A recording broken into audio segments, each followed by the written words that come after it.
नमस्ते एभ्रिवन। आजको यस ट्युटोरियलमा म हजुरहरूलाई हाम्रो आइएमएस सफ्टवेयर युज गरेर कसरी स्टुडेन्ट्सहरूलाई फीहरू असाइन गर्ने, कसरी स्टुडेन्टहरू एड गर्ने, कसरी रिसिप्टहरू जेनेरेट गर्ने भन्ने कुरा सिकाउँदैछु। So let's get started. So first of all हजुरहरू आइएमएसमा लगइन गरिसकेपछि यस्तो ड्यासबोर्ड देख्न सक्नुहुन्छ। अब हाम्रो साइड लेफ्ट साइडतिर यस्तो खालको नेभिगेसन मेनु छ। यसमा चाहिँ हजुरहरूले फर्स्टमा हाम्रो प्याकेजहरू बनाउन सक्नुहुन्छ र मैले अहिले प्याकेजमा गएँ र अहिलेलाई म एउटा नयाँ प्याकेज बनाउँदैछु। सो मैले प्याकेजको नाम चाहिँ सपोज आइल्स प्याकेज भनेर राखेको छु र यसको अमाउन्ट चाहिँ मेबी 7500 छ। ड्युरेसन चाहिँ हामीले 3 मन्थ्स राखेको छु मैले। सो यतापट्टि 3 राखेँ, ड्युरेसन टाइप चाहिँ मन्थ राखेँ। सो यसमा हामीले एक्स्ट्रा रिमार्क्सहरू पनि एड गर्न मिल्छ। सो यसरी मैले सेभ गरेर मैले यो प्याकेज सेभ गरिसकेँ र यसरी नै अब मैले ब्याच क्लिक गरेर अब नयाँ ब्याचहरू चाहिँ मैले क्रिएट गर्न सक्छु। सो ब्याचको नाम चाहिँ मैले आइल्स 2023 समर भनेर एउटा नयाँ ब्याच बनाएँ। अब ब्याच कोडको लागि चाहिँ 2023 आइल्स समर भनेर एउटा बनाएको छु।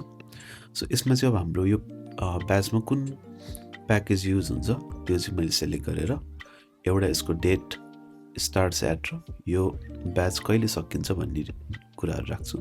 सो अहिलेलाई मैले मार्च 31 राखेँ। अब यसमा थप कुरा भनेको रिमार्क्सहरू हजुरले आफ्नै अनुसार एड गर्न मिल्छ।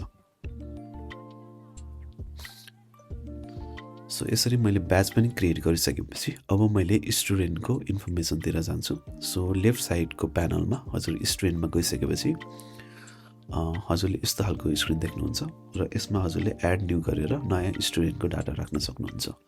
सो अहिलेलाई मैले एउटा नयाँ स्टुडेन्ट बनाउँछु। सो टेस्ट स्टुडेन्ट भनेर बनाउँछु। जेन्डर अनि यसको एड्रेस जस्तै पोखरा भनेर राख्छु। डेट अफ बर्थ, स्टुडेन्टको फोन नम्बर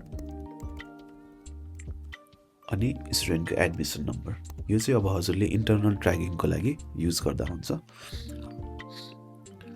अनि इनरोल डेट पनि आजको डेट राख्छु। अब यसमा एड नोट्समा क्लिक गर्नुभयो भने स्टुडेन्ट रिलेटेड केही एक्स्ट्रा इन्फर्मेसन हजुरले पनि हेर्न मिल्ने गरेर राख्न मिल्छ। सो यो सबै राखेपछि म नेक्स्ट क्लिक गर्छु र गार्डियनको इन्फर्मेसन यदि हामीले चाहियो भने राख्न मिल्छ, नत्र भने एम्प्टी छोडिदिँदा हुन्छ।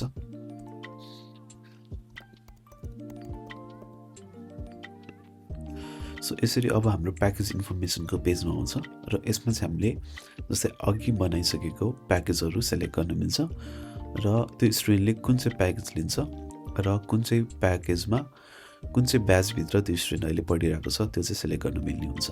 सो मैले अहिले आइल्स 2023 समर भन्ने ब्याच चाहिँ सेलेक्ट गरेँ। यदि हाम्रो स्टुडेन्टले अरू पनि ब्याच अथवा अरू पनि प्याकेज लिएको छ भने यसरी नै एड मोड गर्दै राख्न मिल्छ। र मैले सबै गरिसकेपछि सबमिट क्लिक गर्छु र यसरी हाम्रो स्टुडेन्टको डाटाहरू चाहिँ क्रिएट भइसकेको छ। र मल्टिपल स्टुडेन्टहरू बनाइसकेपछि हाम्रो अबको काम भनेको स्टुडेन्टलाई पेमेन्ट असाइन गर्ने हुन्छ। सो पेमेन्ट असाइन भनेको हजुरहरूले सपोज मन्थली बिल झिक्नुहुन्छ भने चाहिँ त्यही मन्थली बिल चाहिँ स्टुडेन्टहरूलाई असाइन गर्नु पर्यो। सो मैले अहिले टेस्ट स्टुडेन्ट लिन्छु। यसरी नै मल्टिपल स्टुडेन्टहरू सेलेक्ट गर्न मिल्यो र अहिले फर्स्टमा सो मैले गेट प्याकेज डिटेल्स भन्ने क्लिक गरेँ भने यो स्टुडेन्टले कुन चाहिँ प्याकेज लिइरहेको छ र उसको अमाउन्ट कति छ भनेर देखाउँछ। सो यसमा मैले स्टुडेन्टमा यसमा चाहिँ सपोज 7500मा सुरुमा हाम्रो 4000 पे गर्नु छ भने चाहिँ 4000 चाहिँ असाइन गरिदिन्छु। सो यो चाहिँ फर्स्ट पेमेन्ट भनेर रिमार्क्स लेखिदिन्छु। यति गरिसकेपछि हाम्रो टेस्ट स्टुडेन्टमा चाहिँ यो फर्स्ट पेमेन्ट भनेर एउटा ड्यू चाहिँ असाइन भएको हुन्छ र यो अरू थप कुराहरू चाहिँ हामीले स्टुडेन्ट पेमेन्टमा गएर पनि हेर्न मिल्छ। सो सपोज मैले अब आइल्स क्लासको लागि यो ब्याचको लागि यो स्टुडेन्टको लागि इन्फर्मेसन हेर्दैछु भने त्यो स्टुडेन्टलाई टोटल 4000 को फी असाइन भएको रहेछ र टोटल रिमेनिङ नै 4000 छ भनेर देखाउने भयो। यदि स्टुडेन्टले त्यति बेला नै 4000 पे गरेको हुन्छ भने त्यति बेला हामीले अमाउन्टमा 4000 राखेर टाइपलाई चाहिँ पेड बनाइयो भने भनेको चाहिँ अब उसको रिमेनिङ अमाउन्ट भनेको 0 हुन्छ र एडभान्स पनि 0 हुने भयो। सो यसरी मैले रिमार्क्समा चाहिँ के लेख्ने भयो भन्दा फर्स्ट पेमेन्ट भनेर लेख्न मिल्यो।